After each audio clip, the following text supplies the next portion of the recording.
Okay, let's go ahead and get started. Welcome and thank you all so much for being here today. I'm Stephanie Rail, board chair and member of IORC, and I'm so excited for today's panel discussion, Water Reckoning and Overview of Idaho's Water in 2021. I'm going to keep my video off. I have my son with me, so it's for the best.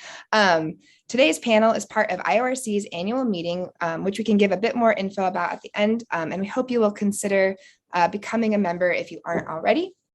So I was so excited to see that the topic of Idaho's water was chosen for this panel as we are in a severe drought. It is an extremely timely issue, and I look forward to hearing what our panelists have to say on this important topic.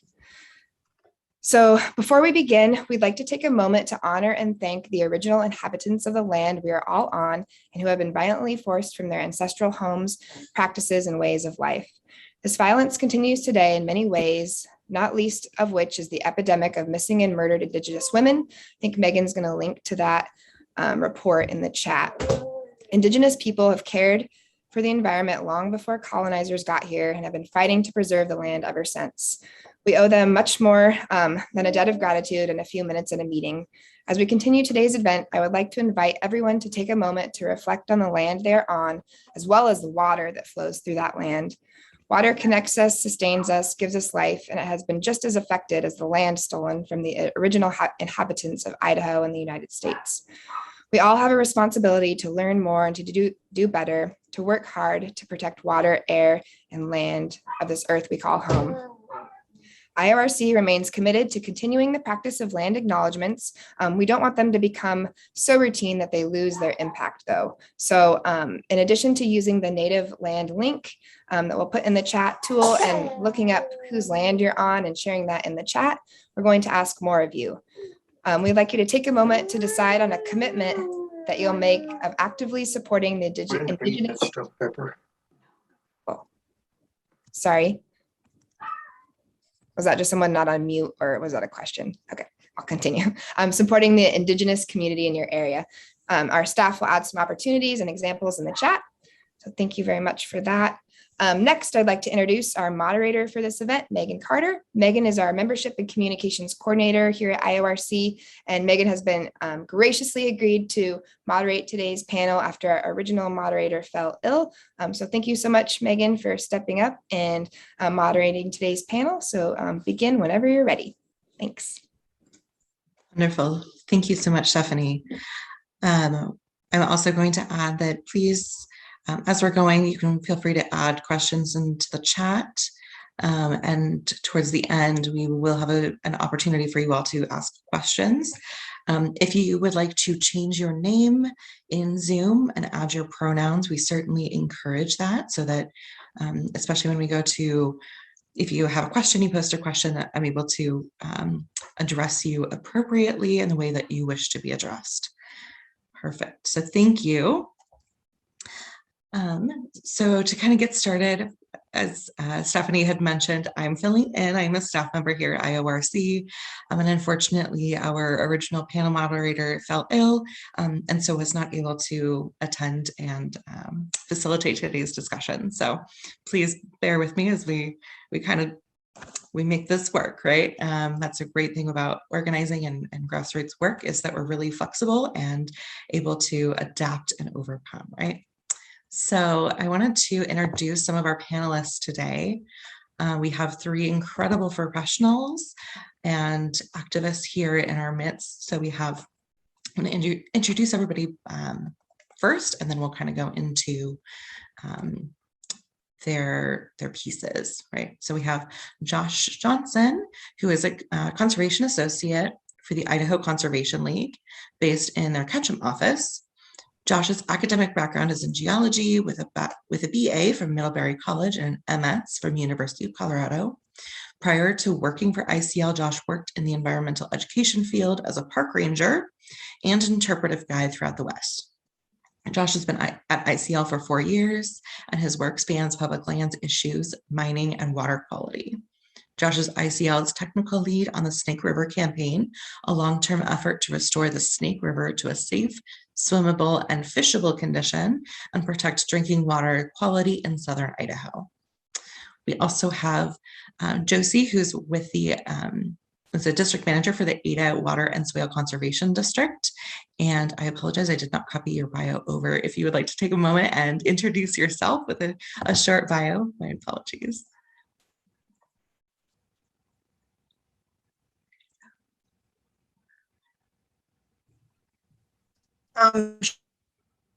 Shannon, I can talk about it, or Megan, I present.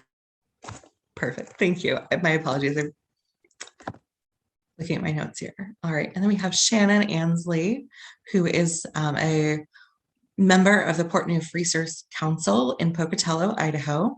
After graduating from the University of Idaho in 1986 with a degree in geology, she worked at the Idaho National Laboratory for 21 years as a technical lead for numerous environmental cleanup investigations at INL facilities. For 7.5 years, she was employed by the Idaho Department of Environmental Quality as a mine cleanup manager and a groundwater program specialist. For the past 6 years, Shannon has been employed by the Shoshone-Bannock Tribe's Environmental Waste Management Program, working with phosphate and other hard rock mines to remediate contaminant resulting from past and current mining practices. So welcome to all of our panelists. I'm so excited to hear what you all have to say. We're going to go ahead. I think we've got Josh up first to talk about the Groundwater Report from ICL. I will drop the link to that report and their work in the chat. I'll hand it over to you, Josh. Thanks, Megan, and good to be here with you all on the Zoom. Appreciate the opportunity to talk about some of ICL's groundwater work. So I'll go ahead and share my screen here. Okay, so this will be a shortened version of a presentation that we've given a longer version of recently for an ICL webinar. And I'm sure we'll have some time to talk about questions and things like that during the panel discussion. So I'll just give a brief overview in this presentation. So for the last 3 years running, ICL has issued what we call the Groundwater Report. And it's a report that focuses on groundwater quality in the Magic Valley. And specifically, it collects and then synthesizes all of the available groundwater quality data for the 6 counties within the Magic Valley. The Magic Valley is known to have groundwater contamination issues, especially in terms of nitrate. But the groundwater responsibility amongst the state agencies is split up between multiple different agencies, each collecting their own data, and it's not synthesized in one place. So we've found a lot of value in issuing this groundwater report each of the last 3 years to kind of bring it all together and start pushing towards certain policy changes that we think could help make a difference here. So we'll focus in on the Eastern Snake Plain Aquifer, which is circled here on the map. So you can see you got Twin Falls here in the southern part of the map here. Eastern Snake Plain Aquifer is likely the most important aquifer for drinking water in the whole state of Idaho. It provides water to over 300,000 Idahoans. It holds as much water as Lake Erie, and it is one that is very clean in terms of how it's being recharged with water from the mountains, like over by Craters of the Moon and in the upper parts of the aquifer. But likewise, it's being degraded by different land use activities the closer and closer you get to the Snake River itself. And what's so interesting about this aquifer is that it's not only is it a huge source of drinking water, but it's very closely linked to the Snake River itself. So we have water being diverted in portions of the upper part of the Snake River into areas where it can be recharged into the aquifer. And then at the other end, we have water coming out of the aquifer back into the Snake River in the form of springs, like you see here.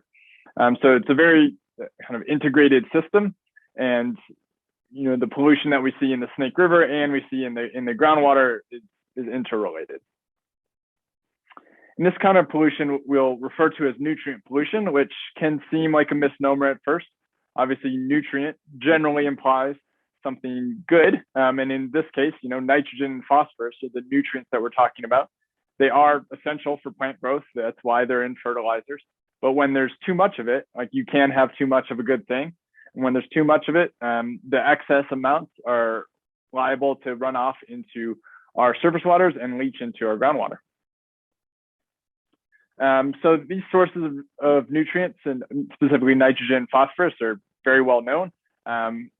We have fertilizers that have nitrogen and phosphorus. We have animal manure, such as from the large dairies in the Magic Valley, that contain plenty of nitrogen and phosphorus. And then in certain areas in particular, more than others, you have some contributions from septic waste, especially when you have kind of old septic systems. So the sources of this pollution is well known. Parsing out specifically what's coming from where and what place is more complicated.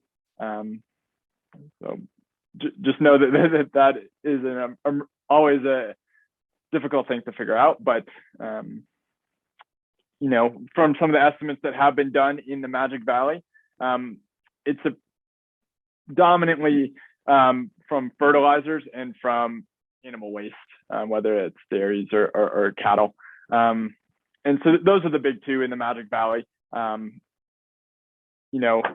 I think that it's just an important thing to recognize that agriculture is kind of the lifeblood of the Magic Valley. And so it's not surprising that, we're seeing a lot of impacts from that land use, whether it be from excess fertilizers or excess manure. And so getting into the concentrations of nitrate a little bit more. So nitrate is a form of nitrogen that we see in the groundwater. There's a EPA federal limit of 10 milligrams per liter for nitrate. That is the regulatory limit, but anything above about 2 milligrams per liter nitrate is above background levels and indicates that human activity is contributing to higher nitrate levels. And as we'll talk about, nitrate levels even as low as 5 milligrams per liter might have some health effects. So when we looked at just all of the data together, what we see is that in the highest nitrate concentrations are typically in Twin Falls, Minidoka, and Cassia counties. And this is in part due to the way that the groundwater flows in the Eastern Snake Plain Aquifer. I won't get too much into the details, but essentially, as you get closer and closer to the river, the aquifer, which was really thick, starts pinching out, and you get a higher percentage of shallow, dirtier groundwater mixing in, as opposed to the deeper, cleaner groundwater. So, in those three counties, about half of the samples we have are, what I would consider to be elevated nitrate above 5 milligrams per liter. And then also just looking at public water systems in the Magic Valley, about 20% of public water systems have average nitrate concentrations greater than 5 milligrams per liter based on samples collected in the last 5 years. So it's pretty rare to have samples above 10 milligrams per liter, which is the federal limit, but it's actually pretty common to see elevated nitrate that is kind of approaching that limit. So it's kind of a problem that is certainly there and certainly could get worse over time. And so there's been some studies by the U.S. Geological Survey looking at predicted future concentrations based on the groundwater flow model and the inputs of nitrogen and phosphorus. And what you'll see is it actually kind of mirrors what we see are the hotspots currently in Twin Falls, Cassia, and Minidoka counties. And again, that is dominantly because of the groundwater flow. Excuse me. There's 170,000 dairy cows in Gooding County, producing a lot of waste. So it's not like there's not nitrogen and phosphorus going into the aquifer in Gooding County or Lincoln County, for example. But those areas tend to have pretty low concentrations just because of where that nitrate gets mobilized. And why this is really important is because nitrate is a human health issue. That 10 milligrams per liter limit was set back in the 1950s and 60s specifically to deal with something called blue baby syndrome, which can be a potentially fatal condition in infants less than 6 months old. But that 10 milligrams per liter limit is not based on anything related to adult human health. And what we've seen over the years, especially in the last 5 years in the medical research, is that drinking water nitrate does actually have a relationship between adverse health outcomes, especially things like colorectal cancer, thyroid disease, neural tube defects. And that might be associated with ingestion of nitrate in water that is below that 10 milligrams per liter regulatory limit.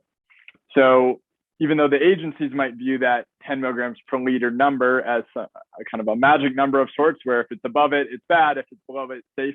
In reality, it's much more complicated. And we're definitely concerned about elevated levels of, above, say, 5 milligrams per liter. The other thing that we see in the groundwater is phosphorus.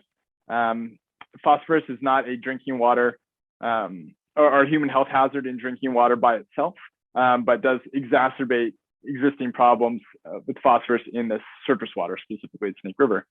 And we've seen some really interesting data here. This is from springs that go into Idaho Fish and Game hatcheries along the Snake River. So it's representing spring water coming out of the aquifer.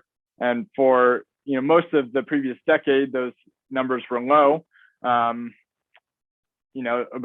less than 0.02 milligrams per liter. But in the last 3 years, we've seen that jump up almost 3 times as high, and don't have a great explanation for it other than, phosphorus is something that actually wants to bind to soils and not make it into groundwater.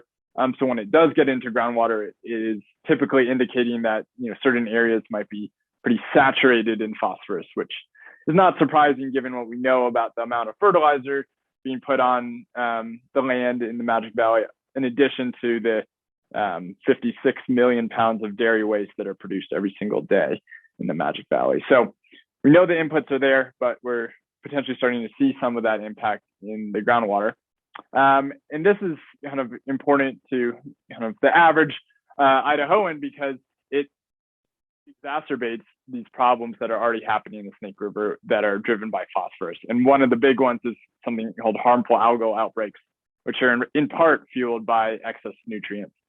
And so, every summer you'll see plenty of places where the water is, there's signs up saying, oh, don't touch the water, don't drink the water, don't swim in the water, don't let your dog swim in the water because of this toxic algae. It's certainly something we want to address as well. So I think the bottom line with this is that, the status quo of what's going on with our groundwater resources is not sustainable. I mean, we see these elevated concentrations. It is admittedly hard to pick out trends of which way it's going, but the one thing that we can say is that the nitrate is high and it's not going down. And so trying to figure out, okay, how do we actually deal with this? Because at the end of the day, we all want and need clean water, and we all also, need the products of the agricultural industry. The agricultural industry is not going away in Southern Idaho. So therefore, we really need to find some solutions together, working with the ag industry to understand, okay, how can we deal with this manure better? How can we better apply fertilizers? How can we use best management practices? And certainly a lot of farmers across the Magic Valley are already doing that. It's about kind of taking it to that next level. And one of the big things, this is now zooming out to ICL's kind of overall Snake River campaign that deals with both the groundwater and the surface water, thinking about the need for a larger state federal watershed cleanup plan. Honestly, akin to something like what Congressman Simpson has proposed in his Columbia Basin Initiative, where there'd be about $1 billion allocated to various watershed partnerships and other research efforts associated with, basically incentivizing best management practices and funding research into things like manure management. So I know that was a bit of a whirlwind, but I know we'll have time for questions and want to make sure we have time for all the other panelists to present. So thank you very much. And yeah, we'll talk to you soon.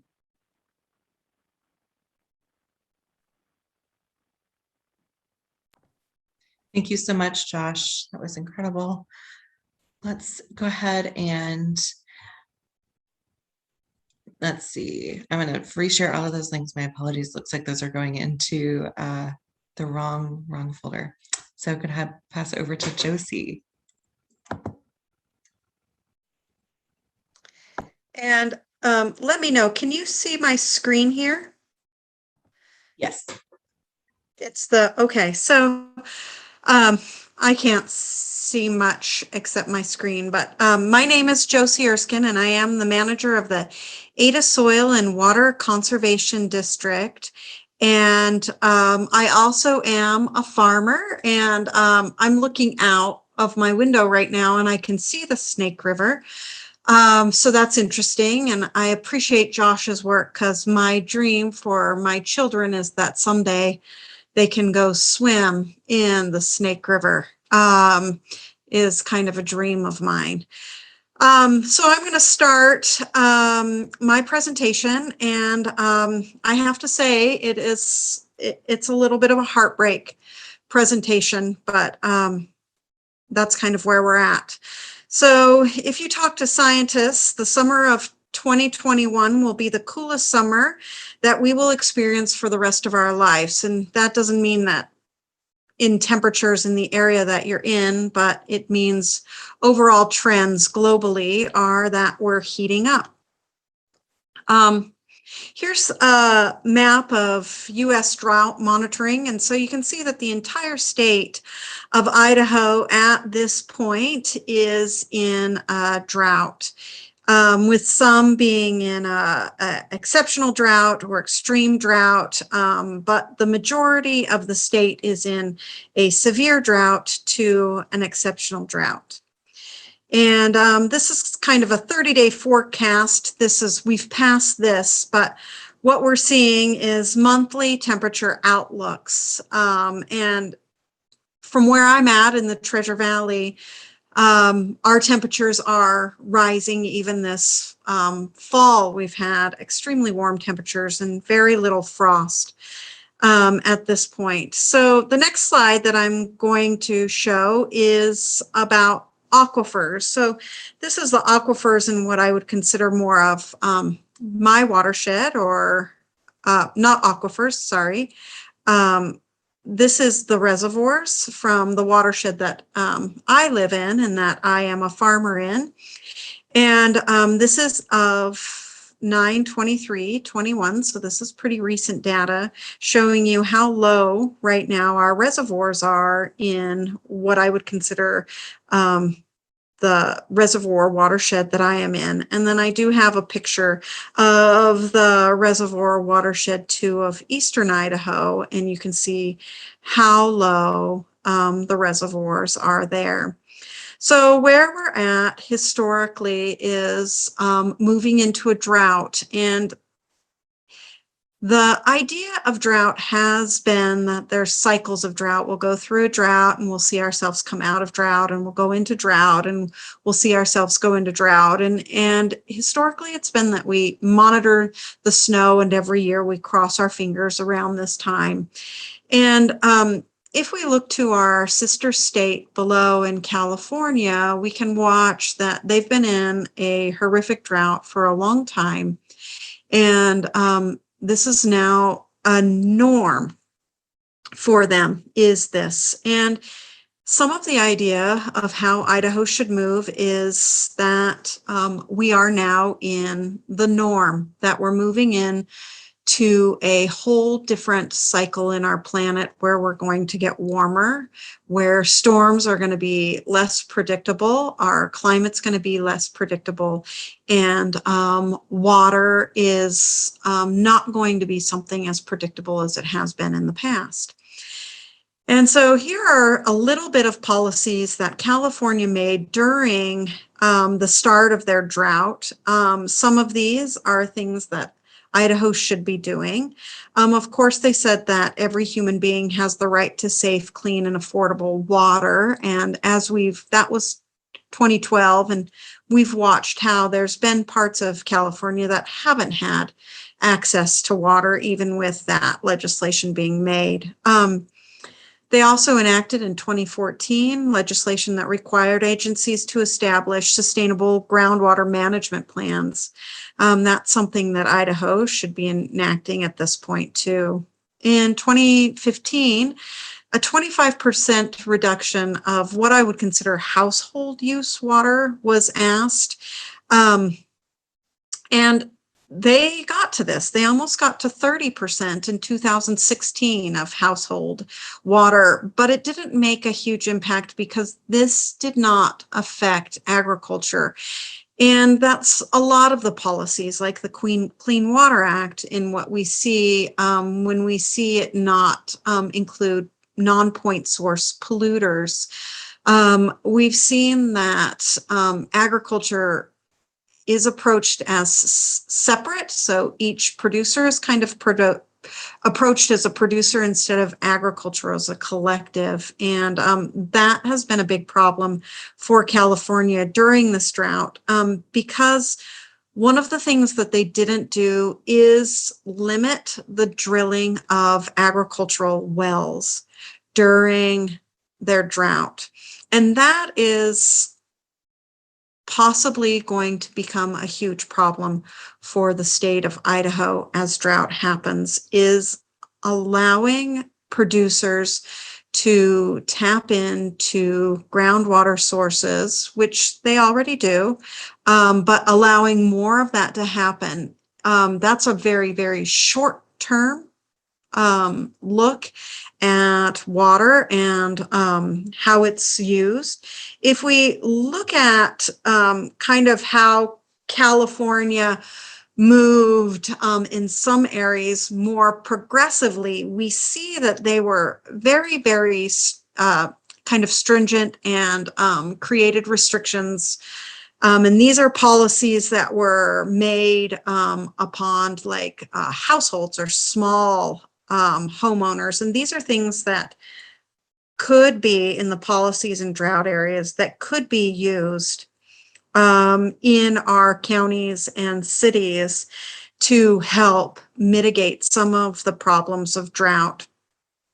But like California experienced, since 80% of their water is used in agriculture, they really needed to see agriculture take some of those huge steps. And the next slide is a thought that, as I've made this presentation up for you, but the last few months I've been sitting with this idea of drought, as probably all of us have.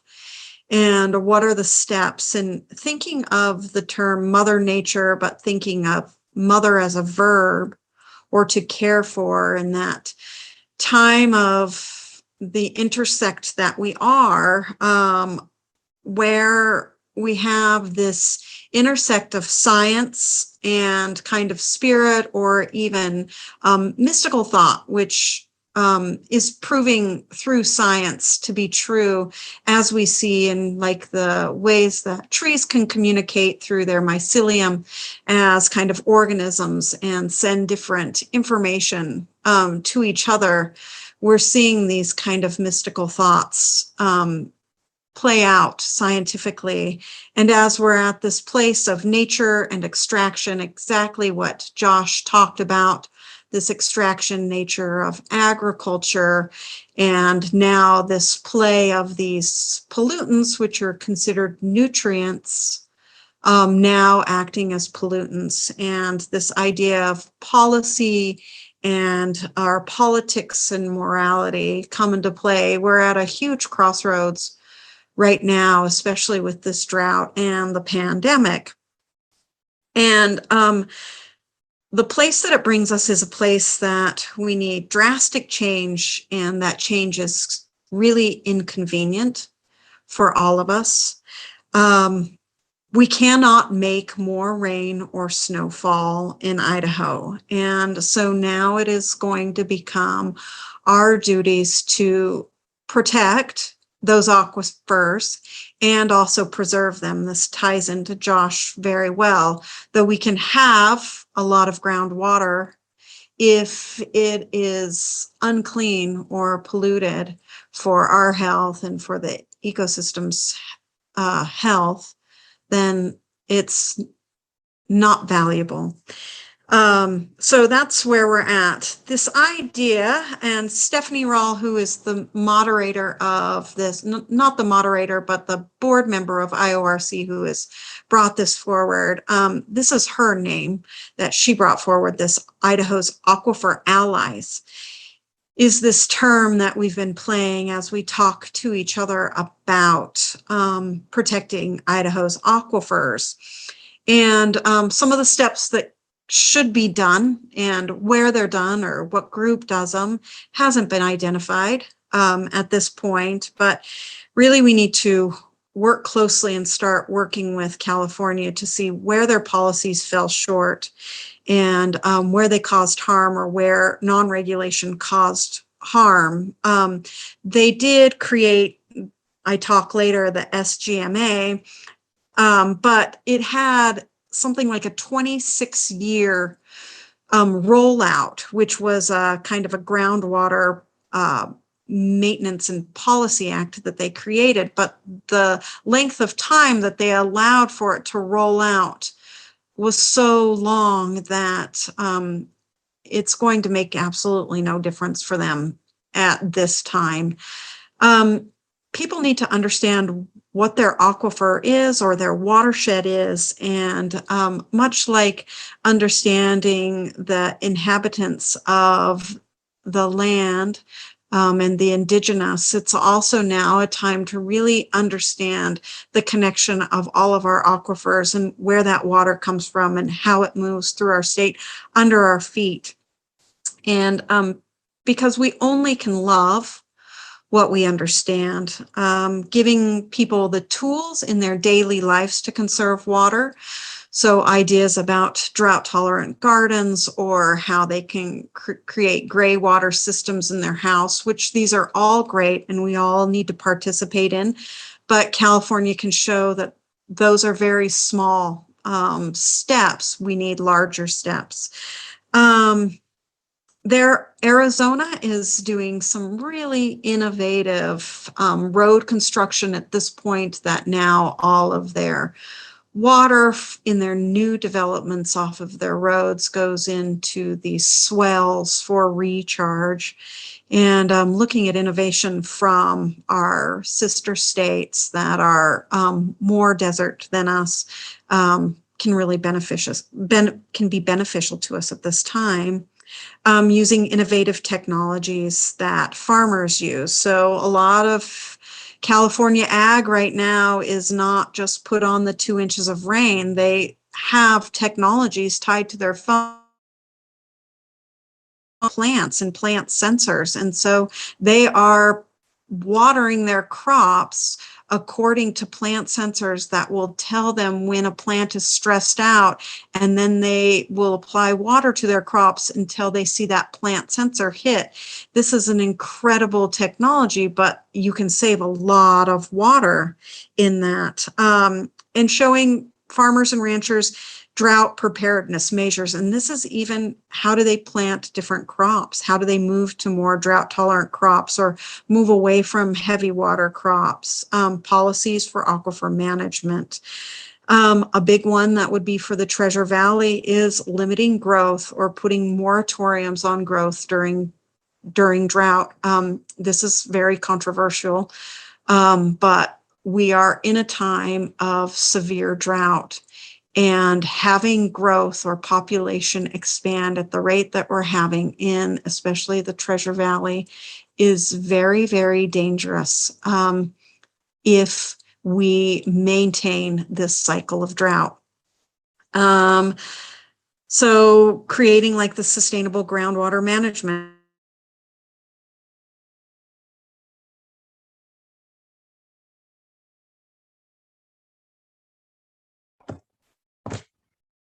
Right. Josie, I'm not sure if we lost your connection, but you can't, there you are, and you're on mute. Did you hear me this whole time? Up until just a second ago, yes. Oh, okay. I think I went on mute for a second. I have one more screen and then I'll be done.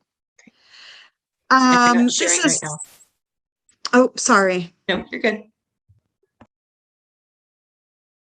Share screen. Okay. Screen. Okay. I'm back.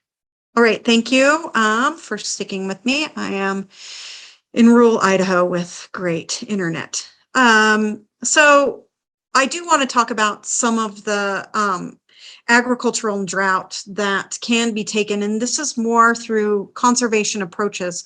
This is more through ideas of mimicking nature at this time instead of forcing short term. So agroforesting or hedgerows, the wind last spring was pretty intense for most agricultural growers in the Treasure Valley and in the Magic Valley. Soil health practices, reducing tillage, diversity, keeping your soil cover cropping, animal and now pollinator integration into your crops, creating crop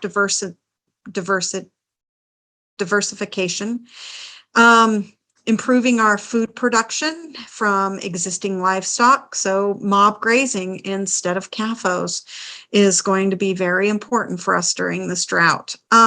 This is a big one, changing our diet, meatless or dairy Mondays, or being picky about the protein you consume. So protein, dairy, and meat are huge in water taking or creating water. They're also great in pollutants.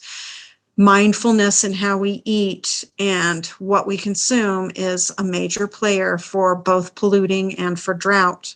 Smarter irrigation systems. This is kind of controversial because the irrigation systems that we have are a very large contributor to recharging our aquifer, which is great.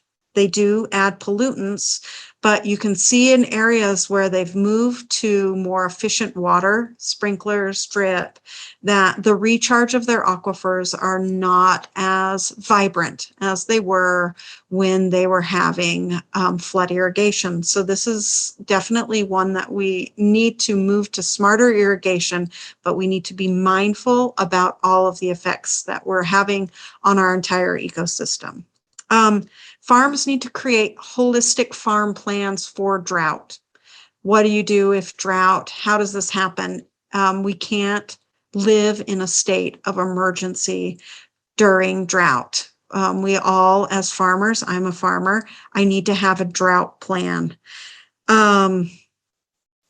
Organic farming or agrological, which is building soil quality, removing artificial, not artificial, but chemical fertilizer from the equation is an important part of how we move forward, especially with less water. Because with less water, we want to do less polluting of that water. So supporting small-scale farming and organic and regenerative agriculture, finding the producers that are producing food in the ways that morally speak to you, and that's where you spend your money. And then research and development needs to move back into the public sector for agriculture, because the idea of sharing trade secrets with agriculture is becoming a problem with innovating and being able to move forward. And that is all that I have.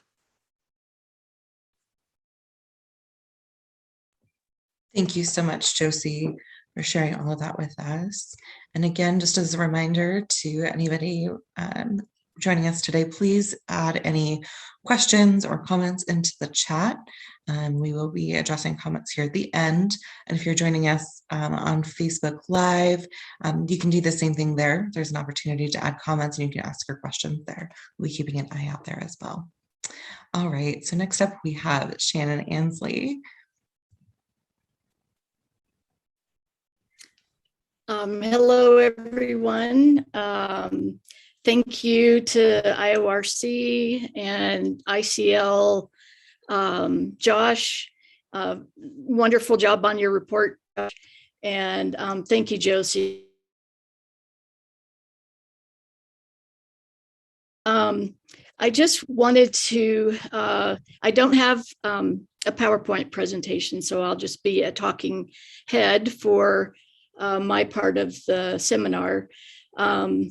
But I wanted to, I live in Pocatello, Idaho, and I wanted to highlight three issues that I have seen in my work years and activist years.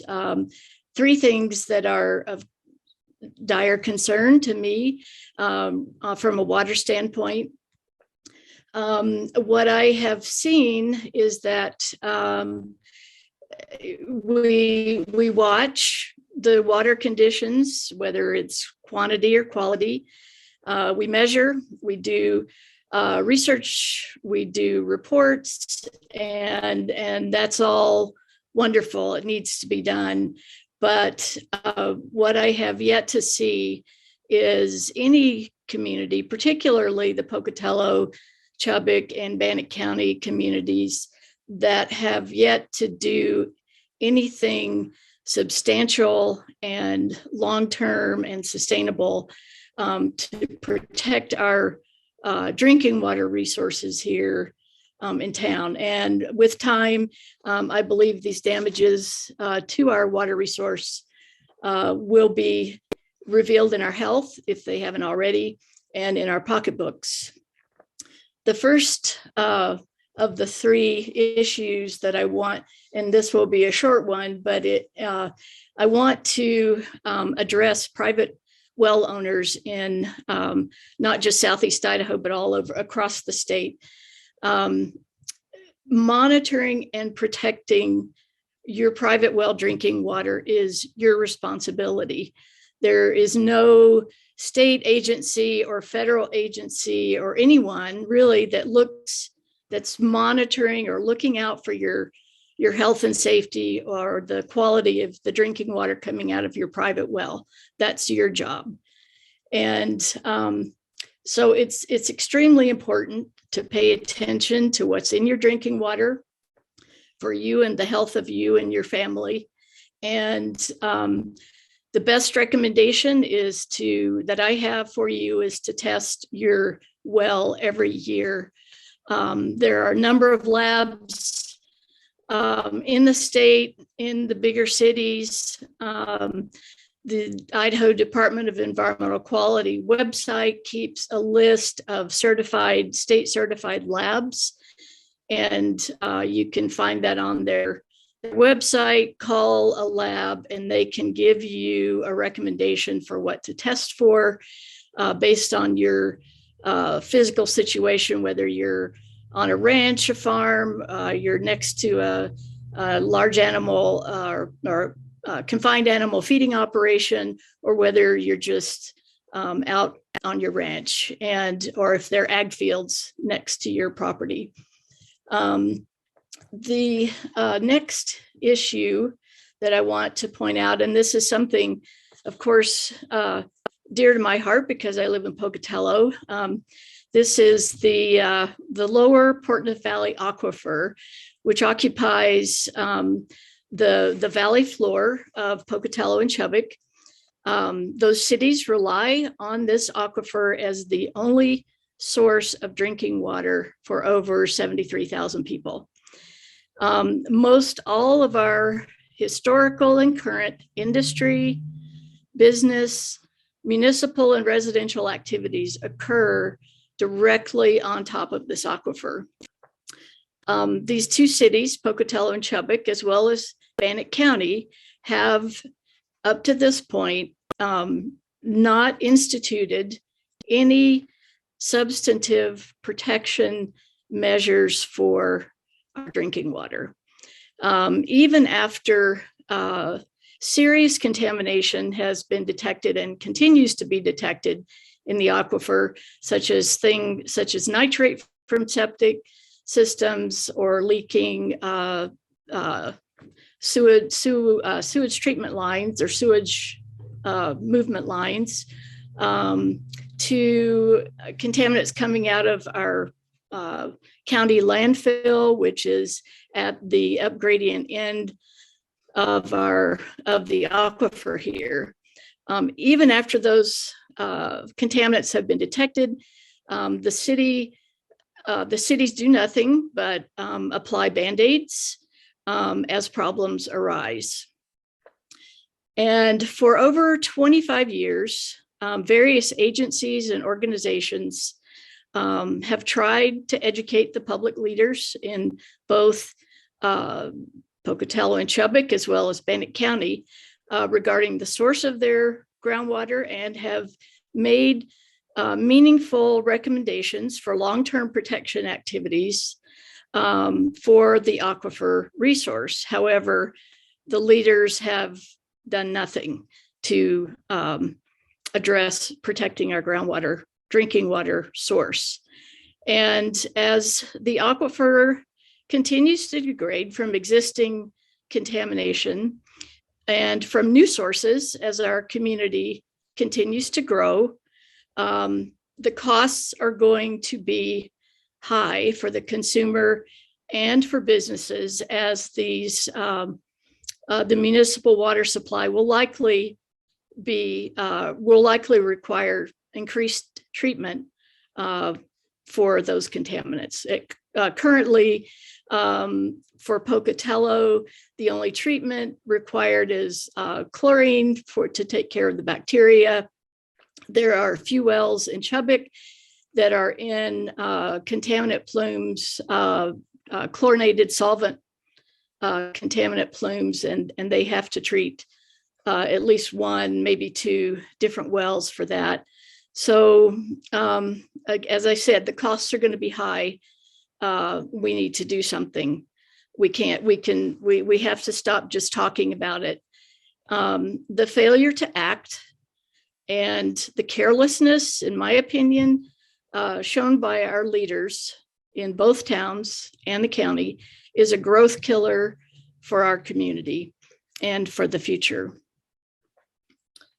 The third issue or water quality concern that I have is the Eastern Michaud Flats Superfund site on the north and west end of Pocatello and Chubbuck. This Superfund site lies less than a mile from the outskirts of Chubbuck and Pocatello, and it's a highly contaminated industrial area caused by the J.R. Simplot Company fertilizer production facility and FMC's former elemental phosphorus production facility. The FMC industrial operation stopped in 2001, but FMC left behind over 22 million tons of highly reactive, toxic, and radioactive wastes that are buried in ponds, slag piles, in buried tanks, and underground.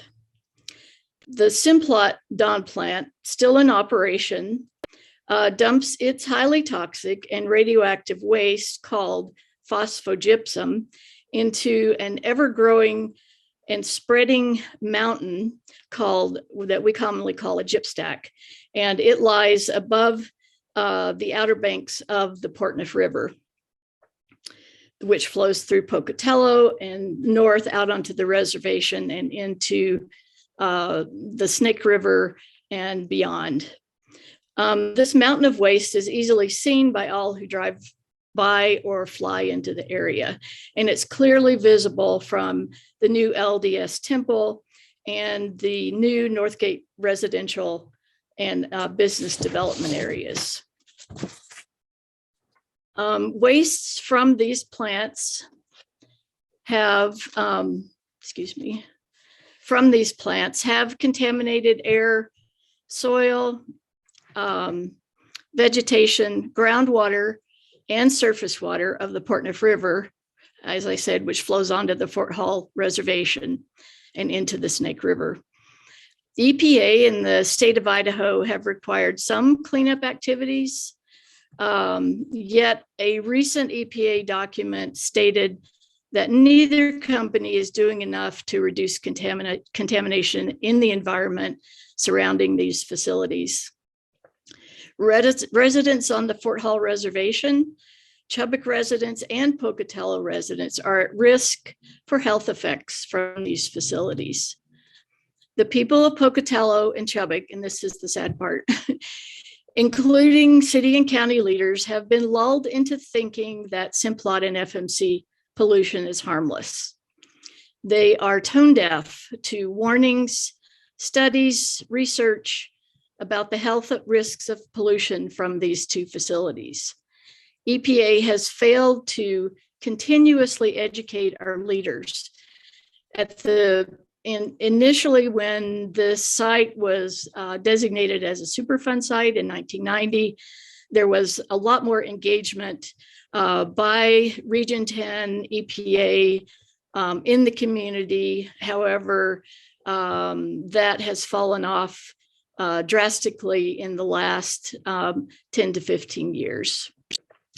Simplot has what I call a stranglehold, but on the state of Idaho, and that's a really strong statement, I understand, but it affects everything from regulating their air emissions to regulating their surface water to regulating their treatment systems that they've installed they function well, but they only capture a small percentage of the waste that has already gotten into groundwater beneath the plant. This stranglehold affects the IDEQ regulators, who honestly fear for their jobs if they attempt to enforce regulations against Simplot fertilizer. The county and city leaders, as well as the state of Idaho, do not inform or regulate growth of the community as it grows closer and closer to the Superfund site. For example, at present, there is a charter school that lies directly in the air emission and dust pollution pathway of Simplot and their gypsac. This charter school is less than a mile from the plant and the gypsac. And I think this is just unacceptable for our community to be subjected to this or not be directed by county officials or DEQ officials when development is going closer to a Superfund site. I feel that EPA needs to come back into the community and educate people regarding risks of living so close to a massive amount of unregulated hazardous waste. It's not desirable to have a poorly regulated Superfund site and expanding waste mountains in this growing community. And what I would like to see is for Simplot to move their fertilizer production facilities into a less densely populated area closer to their mines. So that with that, I'm done and will accept questions. Wonderful. Thank you so much. All right, so we've got a few questions here in the chat. The first one is for Josie. So the first step is that we keep talking about the extreme situation we're in from the ongoing drought, but at what point do we stop considering this a drought and start planning for this as the norm, especially as climate modeling says this is going to be typical? I think my opinion is the sooner that we acknowledge that this is the norm, the better it is going to be for us, because then we can create plans and acknowledgements. I'm afraid, though, that I have lived in Idaho the majority of my life. And I'm afraid that it's going to take a lot of pain for most Idahoans to come to grasp with that this is a norm. I feel like the cross your fingers, hope and pray that we have a good snow year is going to last for a long, long time before people are ready to take steps. My hope is that we could have some policymakers that maybe, or maybe not policymakers, maybe it's nonprofit groups that have some of those steps ready lined out, created, so that the moment that our policymakers and the public are ready, we may have some plans that we can produce for everyone.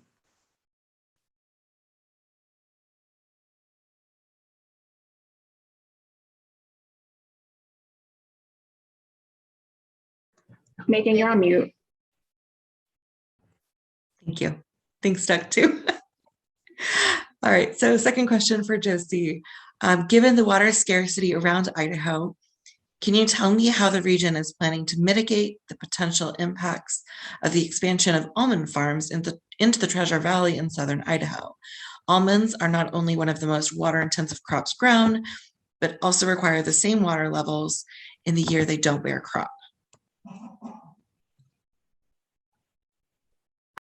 I don't really have any information about that. I've seen the same articles, probably, and read the same articles that everybody's read about that, but I don't have. It seems like Idaho's in a boom and bust, and that's how we're approaching everything from growth to agricultural growth to deregulating agriculture. We're acting as if we have a crazy amount of water, and that resource is not limited, is how we're behaving. So I don't really have any information. I wish I did, sorry. Okay, thank you. All right, so we've got a question for Josh.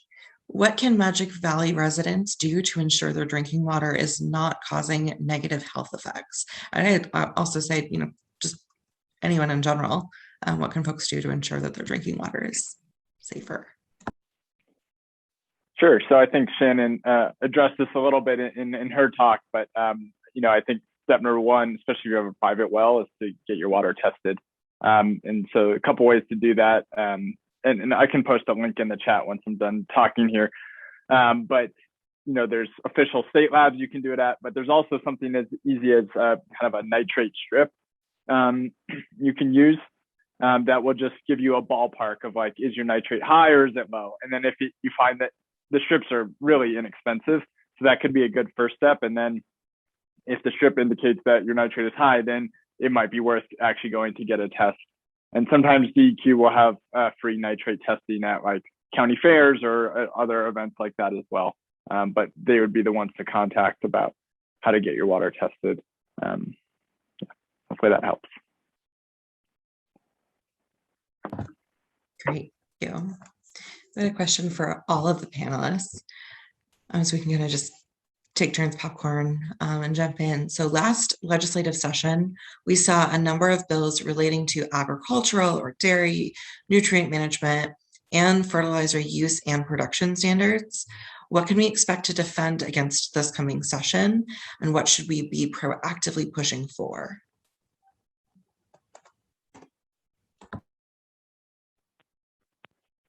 Start up. So I work with my colleague at the legislature year after year, dealing with kinds of pretty familiar. We've to be honest, it's a tough. There, we'll when they come up. Sorry, you said I'm breaking up. Can you hear me better? Let me try out the phones.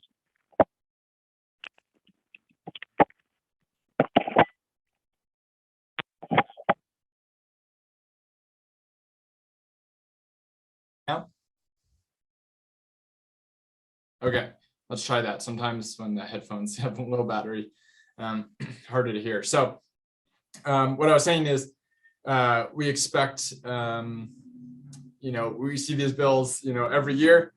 We testify against them, but it is admittedly really tough when you have, a legislature that is typically has open arms towards the dairy industry and to ag in particular. And so, I think we can probably expect to see more of these kinds of bills trying to chip away at kind of the regulation of agriculture. I think it's going to take not just NGOs like ICL speaking up against it, but I think it's going to take the legislature hearing actually from farmers saying this is not actually a helpful thing for us either, because sometimes lack of regulation is viewed as, well, this is better for us, but in the long term, when you think about impacts to water quality and things, the holistic view is that it's not better for everyone. So it's tough to say exactly how to defend against it, but I think we should be expecting more.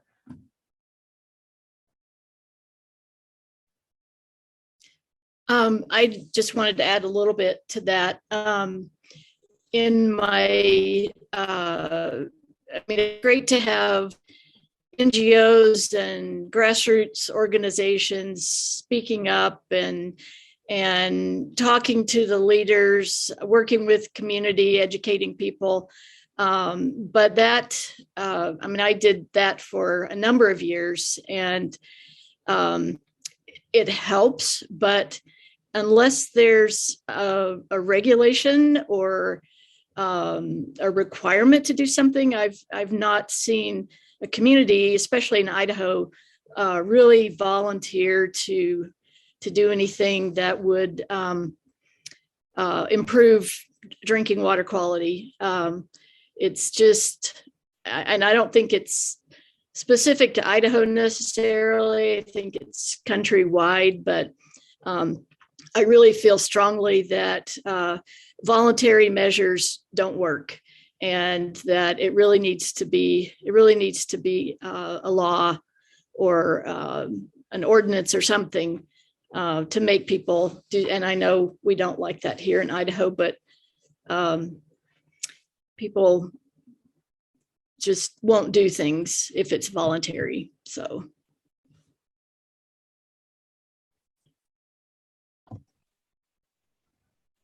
This is Josie, and I think that Shannon and Josh touched on that question perfectly.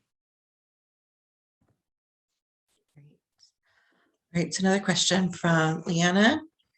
Are there published studies that outline the impact of sites such as Simplot and FMC on the quality of groundwater and/or health impacts in other areas of the nation? If so, has this information been shared with local legislators and community leaders, and what has their reaction been?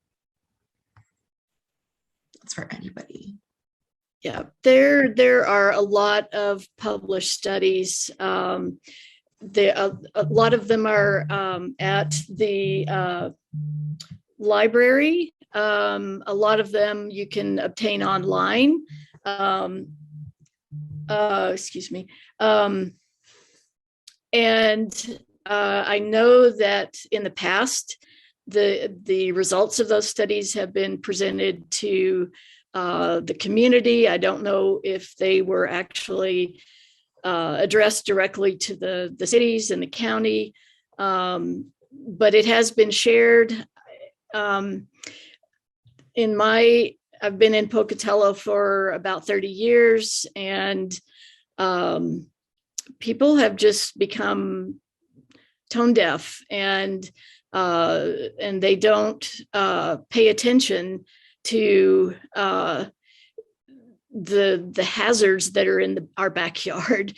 And I don't know where that comes from, whether it's, people assume that somebody else is looking out for them. People assume that, because Simplot FMC is not in the news regularly, that it's okay, that it's not a problem.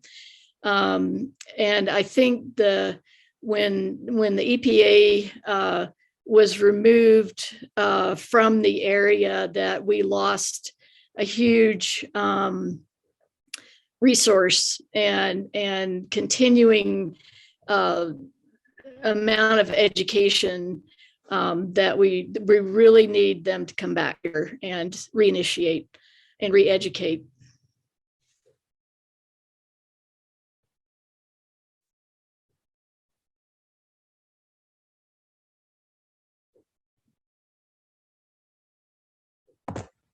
Great. Josh or Josie, anything you'd like to add to that? No.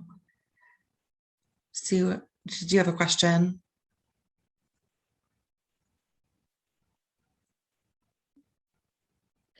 This is Josie. I think Shannon did great. Yes. So I have some comments and questions, I guess, just to let everyone know. I was the EPA person who was the community involvement coordinator here in Pocatello for the Eastern Michaud Flats, and it has been pretty quiet since that position went away. But I also grew up in the Twin Falls area on a farm, and I have seen the dramatic changes where I used to live, the odors, the issues of flies, the health issues, and I guess I wanted to just share a couple of observations. One of them is that it's a huge political climb. Josh, I so appreciate that ICL is advocating, working together, and trying to come up with solutions, because but it's going to be a really difficult political climb, I think. I happened to, in the 90s, be golfing in Buell at Clear Lakes Country Club, and there was a scramble, and so I ended up with a fellow who had just moved to Idaho from California, and had moved their dairy from Riverside County, California, to Idaho. And I just asked, so why did you come to Idaho? And basically what he said was cheap land, lots of feed, no regulation. But he added, and I will do everything in my power to make sure that Idaho dairies are never regulated like California.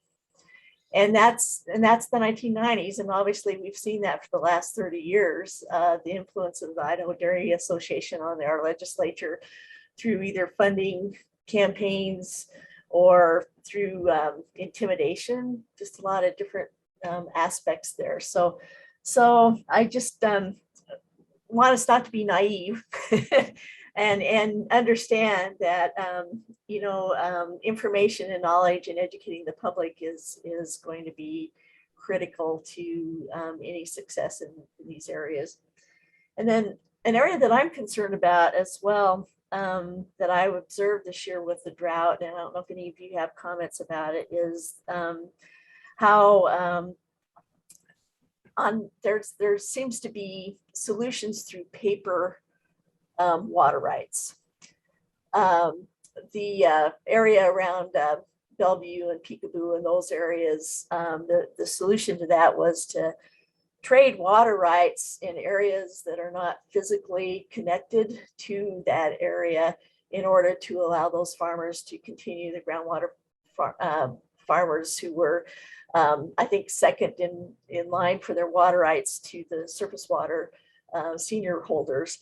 And what concerns me about that is that it creates, on paper, it keeps them from shooting each other and basically, allow them to harvest one crop. But it was an ecological disaster from what I saw when I was up there in September in the Wood River Basin, in that there's no physical way to get those water rights that they had on paper over there to help them with their crop management. But politically, it was a solution. And I just see that is going to leave long-term harm up there, around Silver Creek and Peekaboo and Bellevue, just because it was a paper solution. So some of the things I think we need to keep our eyes on are those types of solutions that are happening that really may not be solutions. They're actually harming the environment, and long-term harming the environment. And I don't know if any of you have comments about that, but I'd be interested in hearing.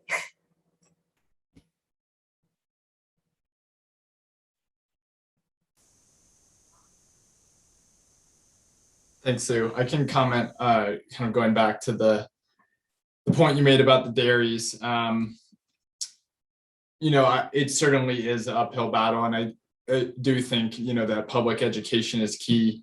ICL recently has done a bit of kind of market research and focus groups and polling kind of in the Magic Valley to understand, what do people in the Magic Valley really think about this? And what we've seen is there's a disconnect there because there's a strong support of, keeping good water quality and all that, which is, hopefully what you'd expect. But there is a lack of recognition that there's a problem oftentimes. Like most people, there's a majority of people who think that water quality is fine in the Magic Valley, both in terms of drinking water or in surface water. So that, I think, is certainly a big hurdle to overcome, because if people don't think there's a problem, they're not really going to want to listen to your solution to a problem they don't think exists. So that's a big part of what we're trying to do with the Groundwater Report and other things. There's also been, we've had some good discussion already today about comments on like regulation and voluntary and things like that. And, I think it would be great if there was, stronger regulations, and we're always going to certainly push for that, but that certainly it remains probably the biggest uphill battle. And so that is why we've also been, expanding our scope to think about kind of not straight up voluntary, but like voluntary incentivized kind of activities. And I think that is the key, because, when we talk to farmers, there's plenty of farmers who want to do good things on their fields. But oftentimes the financial piece is the critical one. Either they don't have the financial capability to implement these new practices, or they're concerned about kind of their financial safety net if they really change things up. And so I think really bolstering the kind of incentives for farmers to do that kind of thing can help make some progress too. All right, so we are just about towards the end of our panel time here. And we do have a couple of other questions that what I will do is share these questions with the panelists, and then in our follow-up email, I will include those questions and answers as well. But one last kind of like wrap-up question, because this has been definitely, I think, a reality check for a lot of folks who maybe have been loosely following along with what's going on in Idaho and water drought, maybe, not reading every single article and really living it day-to-day life like a lot of our panelists here have been. What is something that you would like to see that the audience or that our members kind of take away from this today, and what can they do tomorrow to improve the outlook, or at least kind of protect some water quality and quantity here?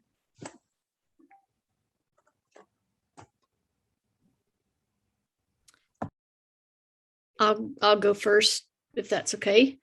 What would get things started is to talk to people, talk to your city, county leaders, talk to your state legislators, and voice your concerns about our water. And I don't get the sense that the state legislature really has a good understanding of water quality or water. I think probably they understand water quantity issues, but I think when it comes to water quality, they have very little information. And the Department of Environmental Quality is not, I've never, when I was there, I've never seen. What I think should happen is that IDEQ people should go in and help educate the legislators ahead of any vote that has anything to do with water related issues. But that doesn't happen.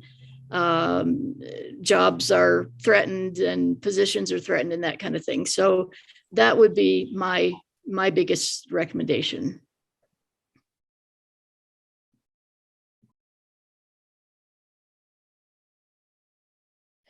This is Josie, and I think that all three of us today presented about the effects of agriculture on our quantity and quality, from FMC to dairies, to fertilizers, to wells.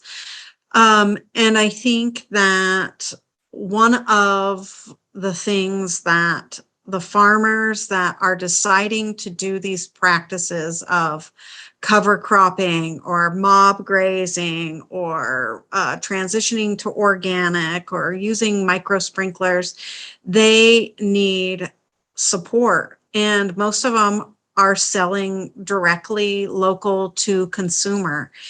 And supporting those farmers that are making those voluntary choices, which we've heard, voluntary choices for conservation are very rare. And when you have someone in ag that decides to do that, you should support them. And you should give up going to Costco and maybe buying something inexpensive and search out how you put half of a cow, or you join a CSA and you put those things into your life cycle, because those farmers, such as myself, join groups. They participate in conversations, but they also talk to their neighbors about how they're signing, which we joke in regenerative agriculture, we say regenerative farmers sign the back of the check and commodity farmers sign the front of the check, which means that we're seeing more return on our investment. Our products are worth more money and we're making more money. And when we can talk to other producers about that because we have community support, that is some real change. It's small, but it's there. So that's what I would say. Yeah, I couldn't agree more with what you just said there, Josie. I think one thing that I've learned through doing this work is that we need to, across Southern Idaho, think about how agriculture and the environment can coexist, because for a long time, the pendulum has been swung in the kind of pro-agriculture sense, and the Snake River has been a working river for agriculture, and they've had the dairies move in the 80s from California, and that's still the dominant force there. But I think oftentimes there's a perception that it's either agriculture or the environment, which is if we can start to shift that attitude, I think that would go a long way to understanding, like, yes, we can have agriculture. It's not going away, but we can do it in a way that is more environmentally friendly. And I think making that shift and raising awareness is important. Wonderful. Thank you all so much. Your thoughts and comments and presentations are so greatly appreciated. Again, we'll be sharing this with our members and our listeners, everybody who's joined in with us today, as well as our website and social media. So please feel free to share and review as needed. Everybody who's been registered will also receive the links that have been shared, links to the Groundwater Report from ICL, any of the presentation and slides from our presenters who would like to share those as well. All of those will be coming out here shortly this week. I would also like to mention that this is part 1 of 2 of the IORC's annual meeting. So Idaho Organization of Resource Councils is a grassroots member-led group, and every year we have an annual meeting to, pre-COVID, gather and share a meal and get to know each other better. We have chapters across the states. We have a chapter in Pocatello. We have a chapter in the Canyon County area here in Treasure Valley, and members all over the state, and even from a couple of other states as well. And it's all member-led and member-driven. Shannon here is a member of IORC. Josie is a member of IORC.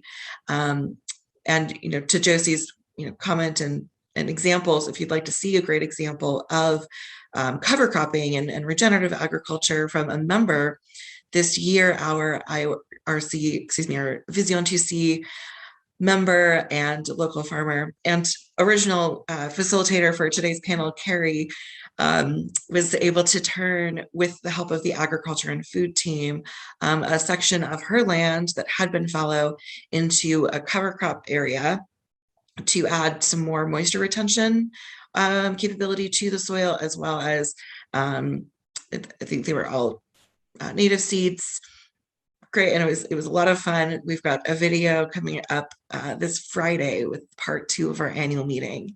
There's part of the update video of her talking about what that was and what that looked like. So you get to see some video and picture, a great example of ways to kind of move forward.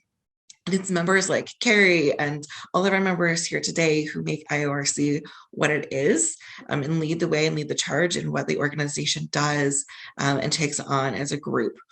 So we invite you not only to attend on Friday, but to become a member. This Friday's portion is for members only. I'm going to go ahead and drop the link in the chat for how to become an IORC member. If you have questions, you can let me know here in just a minute. I'll also add my email. So if you have questions, you can reach out and we can chat about that. Part of being, grassroots member led is also that it's grassroots invested too. You're putting your mouth and your money in the same place to make change for all of Idaho and for a more sustainable future. So thank you again to all of our panelists and for everyone who's joining us today. I'm going to pass things back over to Stephanie. So I just wanted to say thank you so much to Megan for stepping in and moderating today's event. And thank you to all of our panelists, Josh, Josie, and Shannon, for their time and expertise. We've had a wealth of information shared today on the panel, and I'm definitely going to go away from this with a lot to think about. So thank you all as well for attending. Showing up to learn about these issues is so important. Sometimes it's a little bit disheartening seeing the dire situation we're in and feeling sometimes like we're preaching to the choir, because we're a group of people who already care. And so how to reach others is an important part of the equation as well. But at the same time, I'm continuously inspired by all of you who care about these issues and show up time and time again to help teach and learn. And so for anyone who's interested in getting involved in grassroots organizing, like Megan said, really encourage you to become a member. It's a really wonderful group. So thanks again to everyone and hope you have a wonderful rest of your day. Thank you. Bye-bye. I'm going to have our staff stay on for just a second. Mostly just so that if you're logged into the IORC Zoom account, please don't select end meeting for all. This is the same link we will be using on Friday as well.